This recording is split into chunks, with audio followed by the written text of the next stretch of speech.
Saudações a todas e a todos desse nosso ecossistema. Sejam bem-vindos e bem-vindas ao canal Ecoteologia Decolonial.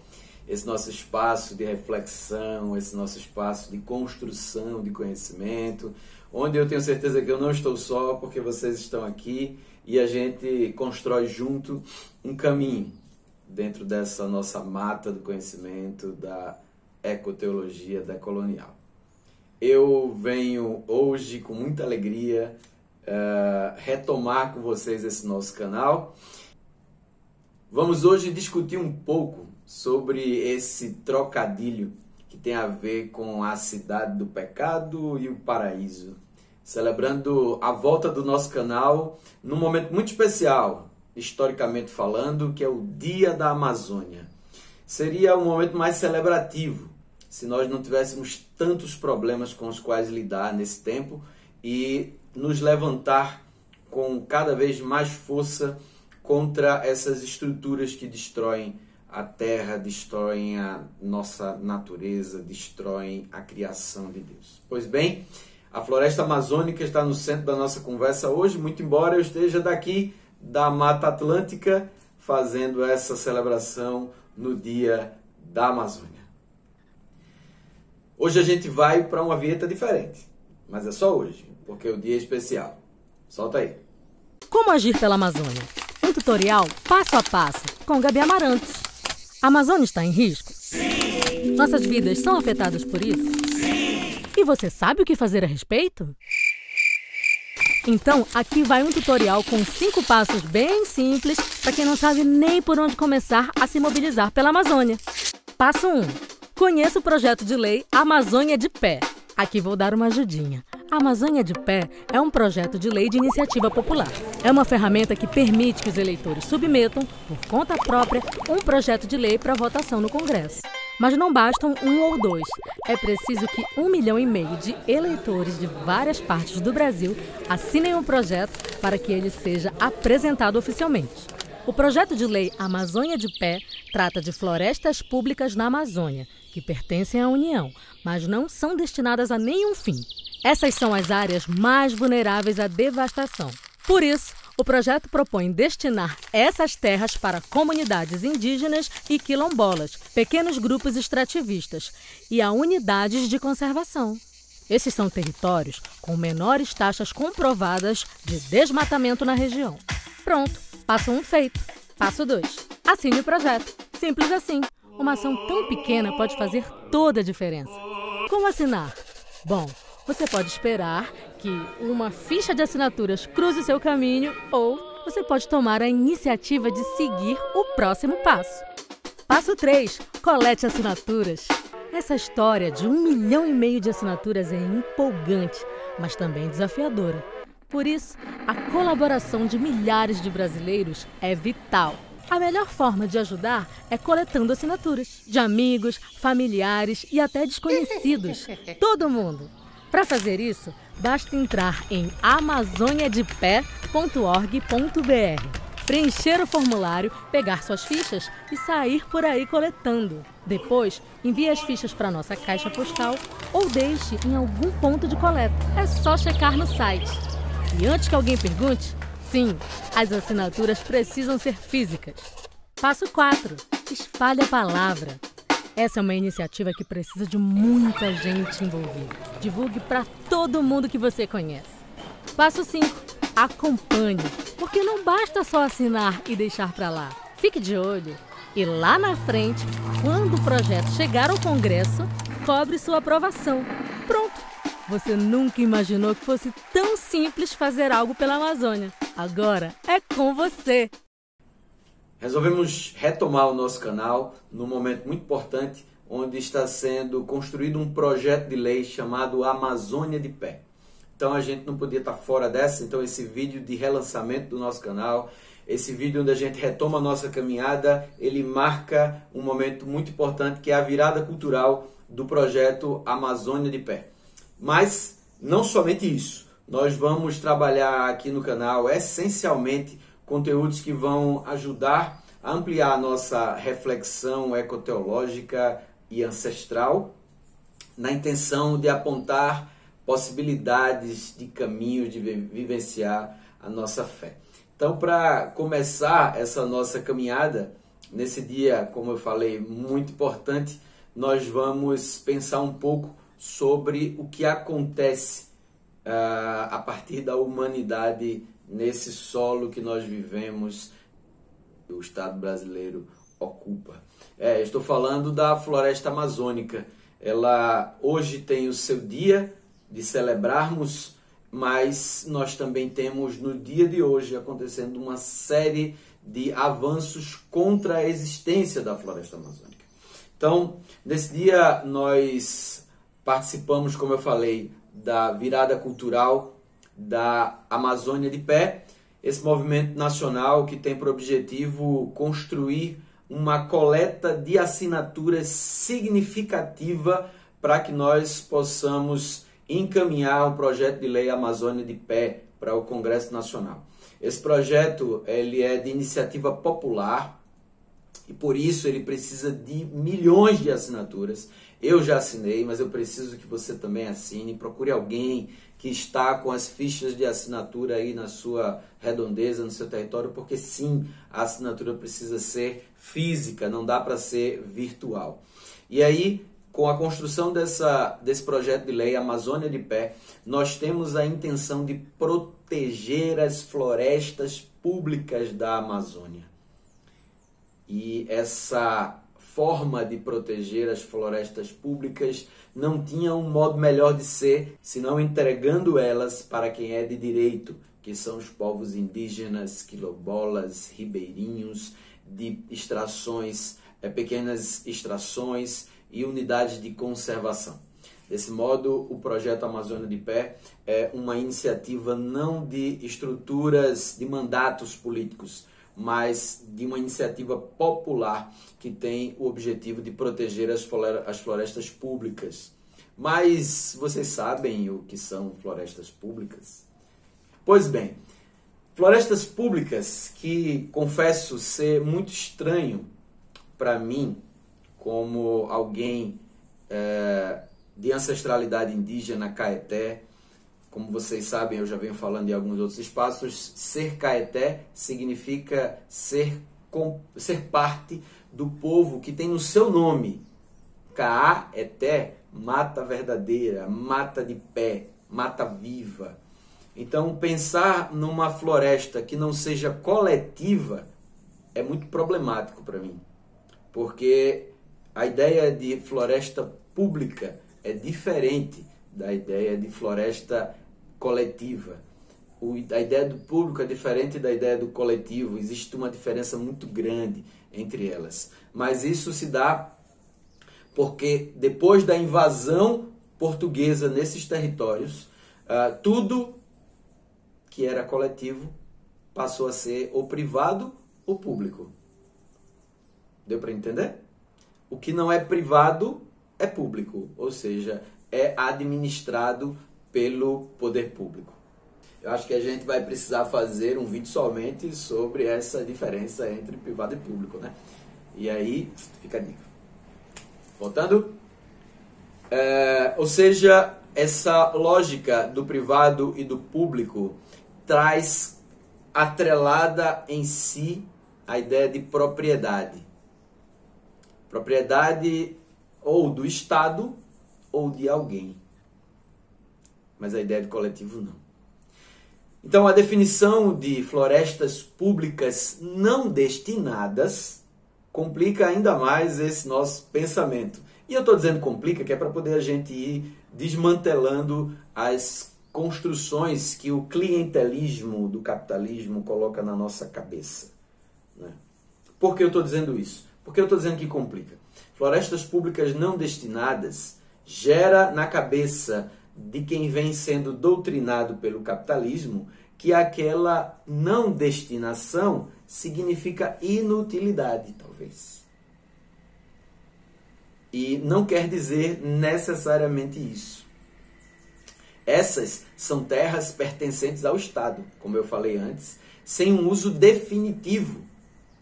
Elas estão lá enquanto terras, enquanto floresta. Isso não faz dela improdutiva. E isso que é importante da gente refletir aqui. Não destinadas não quer dizer terras inúteis ou terras improdutivas, como é normal de se ouvir da boca de algumas figuras que têm por plano de fundo na sua mente construir uma exploração. Então, aqui reside um engano muito fácil de se ter. Essas florestas públicas que deveriam ser coletivas, mesmo sendo propriedade do Estado, fazem sim uma contribuição vital para a manutenção da vida.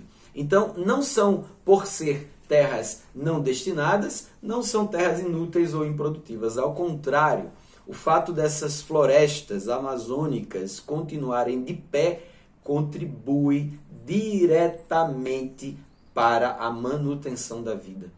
E essa sua destruição que a gente vê tão largamente todos os dias em favor de uma produção ou em favor do progresso, e aqui tudo com muitas aspas, contribui diretamente para o agravamento da crise climática, que já é uma realidade catastrófica na vida do planeta.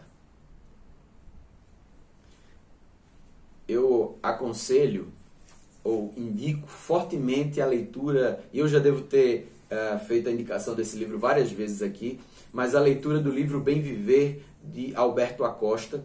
Esse livro é um livro fantástico, mudou muito no meu jeito de pensar sobre muita coisa, para que a gente possa entender essa relação entre desenvolvimento, progresso e vida, tá bom? Então fica aí mais uma vez a indicação do livro de Alberto Acosta. Então, assim, por serem públicas, essas terras sofrem com a constante ameaça do avanço da exploração pelo desmatamento, pela grilagem, pela mineração. Essa grilagem está intimamente ligada ao agronegócio, que desmata as florestas para plantar os seus desertos verdes de cana-de-açúcar, que tem pouco lá de lá, mas muita soja, muitas outras monoculturas que não contribuem em nada com a manutenção da vida, a não ser com a manutenção da riqueza dessas poucas pessoas. Essas ações colocam o Estado brasileiro no topo da lista mundial de perda de florestas. Isso é muito sério. Essa semana, essas 2 últimas semanas, a gente viu incêndios e mais incêndios sendo noticiados na mídia e parece que a gente está tudo de boa, né? Parece que está tudo bem, parece que a gente não tem que se preocupar com isso. Mas, se você forçar um pouquinho a sua memória, você vai lembrar do que aconteceu no Rio Grande do Sul. Você vai lembrar o que aconteceu aqui em Recife, em 2022. E isso não é resultado de mudanças climáticas, como se mudanças fossem uma coisa normal. Isso é resultado da crise climática, do crime ambiental que se faz contra a criação de Deus. Então, esse processo, ele é fundamentalmente agressor contra a vida. O desmatamento é uma das principais causas da liberação de gás carbônico na atmosfera, acelerando fortemente o aquecimento global e os eventos extremos climáticos, que é uma forma bonitinha que a gente arrumou para falar da crise climática e das catástrofes ambientais oriundas dos crimes ambientais, né? Esses eventos extremos climáticos são os desabamentos, são os tsunamis, são as grandes enchentes. O que aconteceu no Rio Grande do Sul, o que aconteceu em Pernambuco, vai ficar marcado na vida e na história do Estado brasileiro. Então, essas enchentes, esses desmatamentos, tsunamis em outros lugares do mundo e etc. Isso impacta diretamente e negativamente na disponibilidade, por exemplo, de água, no preço dos alimentos que chegam na sua casa. Assim, por serem públicas, sofrem com a constante ameaça do avanço da exploração pelo desmatamento, grilagem, mineração, tudo isso voltado a uma ganância constante de riqueza muita riqueza na mão de pouca gente. Essas ações colocam o Estado brasileiro no topo da lista mundial de perda de florestas. O desmatamento é uma das principais causas da liberação de gás carbônico na atmosfera, acelerando fortemente o aquecimento global e os eventos extremos climáticos, como as enchentes, os deslizamentos, e como a gente viu em vários outros lugares do mundo, os tsunamis. Ninguém pode negar a dramática situação que foi vista no Rio Grande do Sul recentemente. O estado inteiro foi destruído por conta da negligência sobre a manutenção da natureza. Pior do que isso, por causa da avareza, da ganância, onde os representantes da gestão pública entregam para o interesse privado aquilo que é coletivo. E tudo isso impacta diretamente na possibilidade, por exemplo, de disponibilidade de água, no preço dos alimentos que chegam na sua casa. Porque a produção agrícola é impactada. E aí, os latifundiários que não produzem alimento continuam lucrando, enquanto a agricultura familiar sofre com as desgraças que se remontam. Porque além de todo o processo de catástrofes com as reações ambientais, ainda tem a enxurrada de agrotóxicos que poluem toda a terra, porque a água leva. Ou seja, o produtor de comida, ele é valorizado em detrimento do produtor de alimento. Porque aquele produtor de comida, ele não quer perder dinheiro. E aí quando ele, por exemplo, tem a sua colheita complicada por conta dos eventos extremos climáticos, ele vai aumentar o preço da comida que chega na sua casa.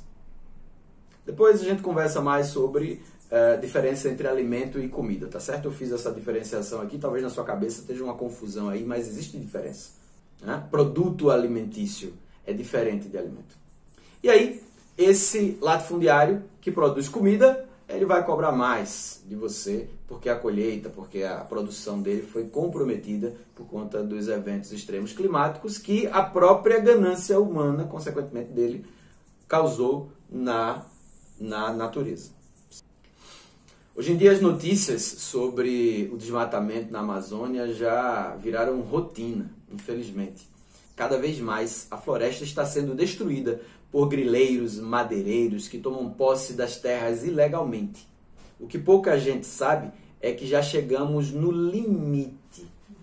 Se a nossa geração não agir, a Amazônia pode acabar ainda no século XXI, diante do meu e dos seus olhos.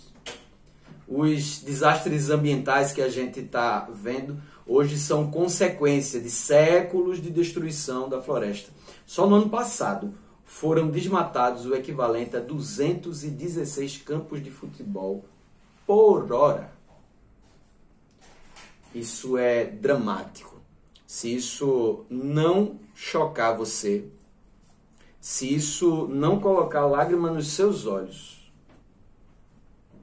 se isso não causar nenhum tipo de preocupação, há algo de muito estranho no seu modo de vivenciar a espiritualidade.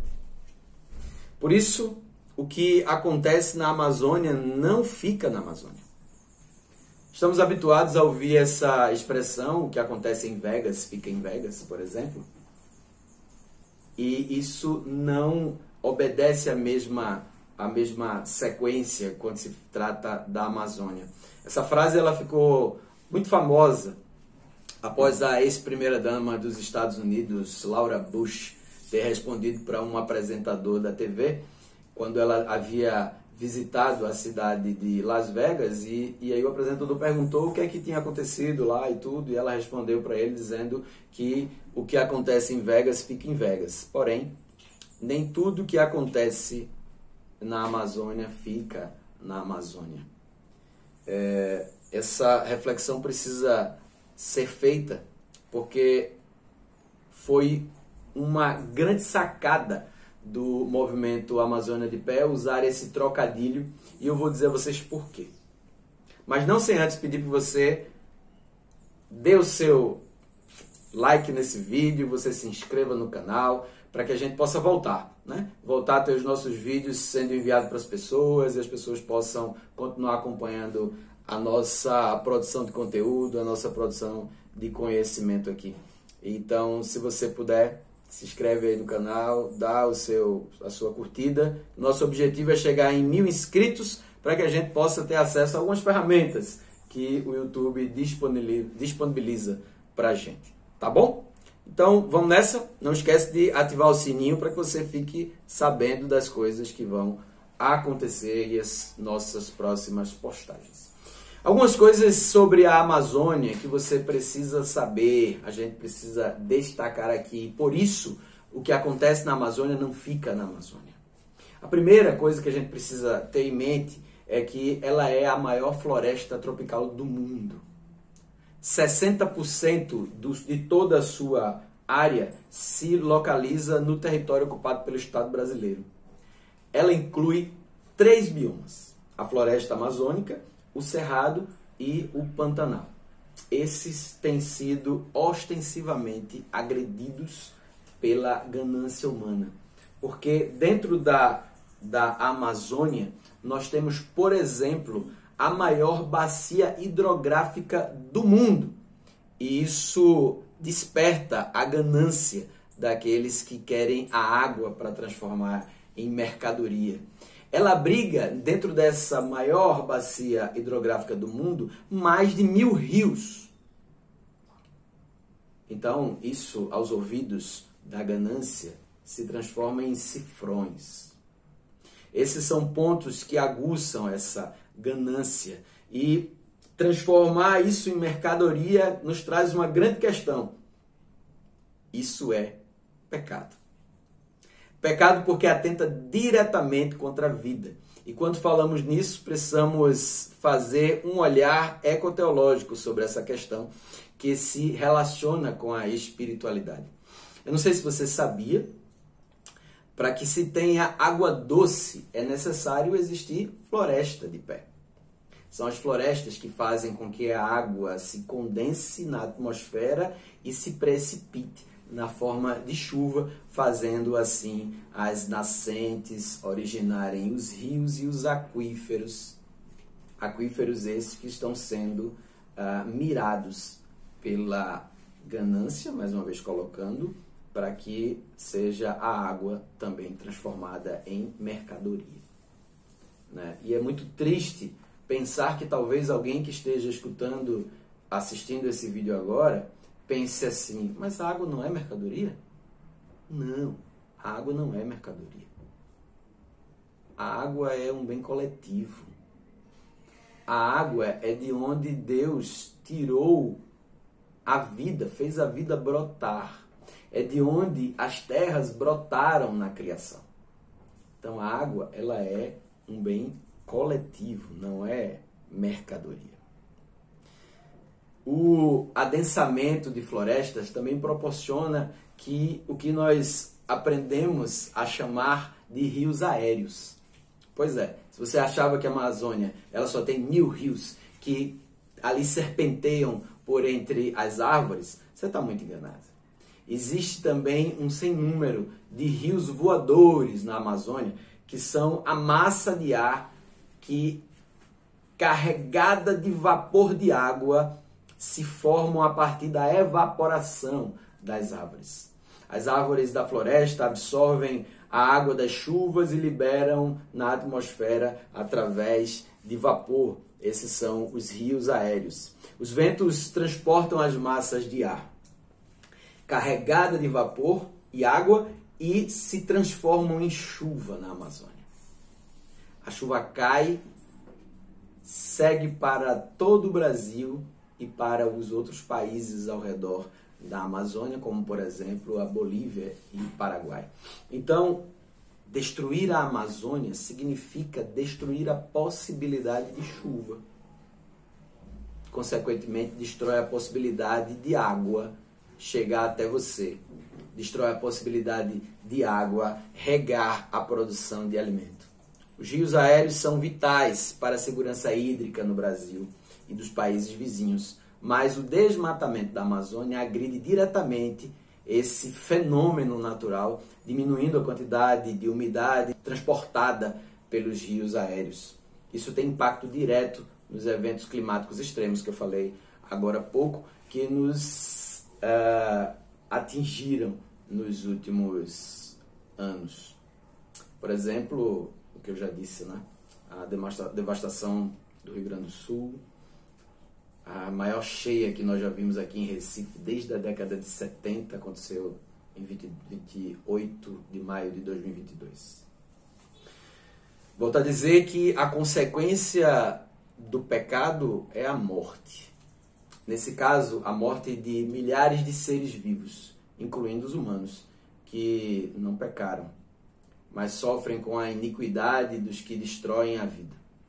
E viver a nossa fé visualiza nessa questão como algo que precisa ser assunto da nossa teologia, ou melhor dizendo, da nossa ecoteologia. E precisa apresentar sinais concretos de que entendemos a relação da nossa fé com o que nos cerca. Nesse caso, com a criação de Deus, da qual eu e você somos parte. Quando a maldade se estende pela terra, as consequências são sempre as piores. Não porque o Criador queira fazer o mal, mas porque a justiça de Deus, ela é incompatível com a iniquidade. Eu preciso repetir isso. Quando a maldade se estabelece na terra, as consequências são sempre as piores. Isso não quer dizer que Deus ele queira trazer o mal. Isso não quer dizer que o Criador queira despejar o mal por puro sadismo. Isso quer dizer que a justiça nele é incompatível com a iniquidade. Isso você vai perceber muito, muito nítido. Porque quando a igreja se associa ao agronegócio, com a mineração, por exemplo, ela está se associando com um esquema de morte e de pecado. Como é que a gente consegue ler isso? Vai lá em Romanos, capítulo 1, os versos 18 a 22. Eu vou facilitar a nossa vida. O que é o âmago do que Paulo está dizendo ali é que há pessoas que mesmo percebendo que Deus se manifesta na criação, não fez caso dele, mas taparam a verdade com a iniquidade, buscando os seus próprios interesses. Então, ali dá lá que você vai entender. É isso que observamos com o episódio do dilúvio. Numa leitura bem ecoteológica, o que é que acontece? Em Gênesis capítulo 6, dos versos 5 e 7, do 5 a 7, aliás, até a parte A, está muito, muito nítido lá, que o motivo pelo qual Deus faz cair a chuva e brotar um dilúvio aterrador foi a maldade do ser humano. Não está delimitada que maldade é aquela. Isso não está ligado à sua maldade individual. Essa sua maldade individual pode corroborar com a maldade da humanidade. E você não está livre por conta disso. Mas o que açoita o coração de Deus é a maldade que destrói a vida. Então, dentro desse contexto, por exemplo, o texto lá do dilúvio começa dizendo assim: e Yahvé viu que a maldade do homem era grande. Entenda homem aqui como humanidade, tá certo? A maldade da humanidade era grande sobre a terra e que era continuamente mal todo o desígnio do seu coração. Esse foi o motivo pelo qual o dilúvio aconteceu. Esse tem sido o motivo pelo qual o pecado da degradação causada pelo agronegócio, causada pela mineração, causada pela exploração de territórios ancestrais, são o motivo pelo qual a desgraça tem se estabelecido na vida de tantos seres humanos e não humanos. Porque esses homens, essas pessoas, não fazem caso da vida e travestem a maldade que constroem numa carcaça de progresso, de geração de emprego, de construção de valor. Chegam ao absurdo de dizer que o motor que puxa toda uma nação é o agronegócio. O agronegócio mata. Mata, e não mata somente você que come comida envenenada, mas mata as famílias da agricultura familiar, mata os povos indígenas que têm suas terras, suas aldeias incendiadas, mata porque empobrece o solo, empobrece a terra, destrói os ecossistemas. O que é que a criação tem então a ver com a minha fé? Nós fomos doutrinados a pensar que a nossa fé se resume ao ambiente espiritual e que em nada a natureza tem a ver com a nossa fé. Mas isso tem um resultado catastrófico. O pior é que a catástrofe também foi utilizada como ilustração para a volta de Cristo, né? Muita gente acha de verdade que as catástrofes que nós temos visto, os eventos extremos climáticos que nós temos visto são sinais da volta de Jesus. Eu quero lhe dizer que isso é mentira. O que a revelação escrita do Criador nos diz em 2 Crônicas, capítulo 7, versículo 14, presta bem atenção nisso, é que se o meu povo, que se chama pelo meu nome, se humilhar e orar e buscar a minha face e se afastar dos seus maus caminhos, eu ouvirei dos céus, perdoarei os seus pecados e sararei a sua terra. Vê só. Vamos pegar aqui o exemplo do Rio Grande do Sul, por exemplo, né? Sendo bem redundante. E vamos reler esse texto.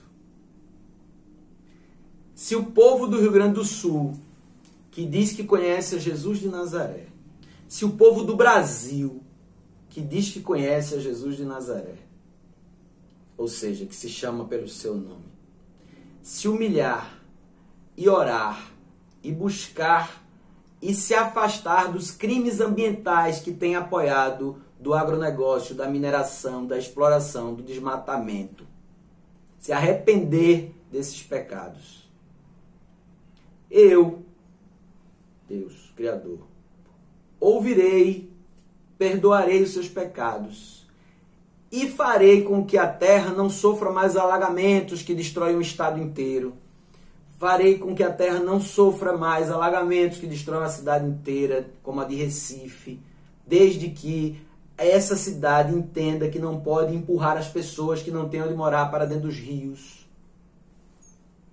Eu ouvirei e sararei a sua terra. Eu mudarei a forma das pessoas todas existirem, porque vocês entenderam que precisam honrar todos os seres que vivem nesse território.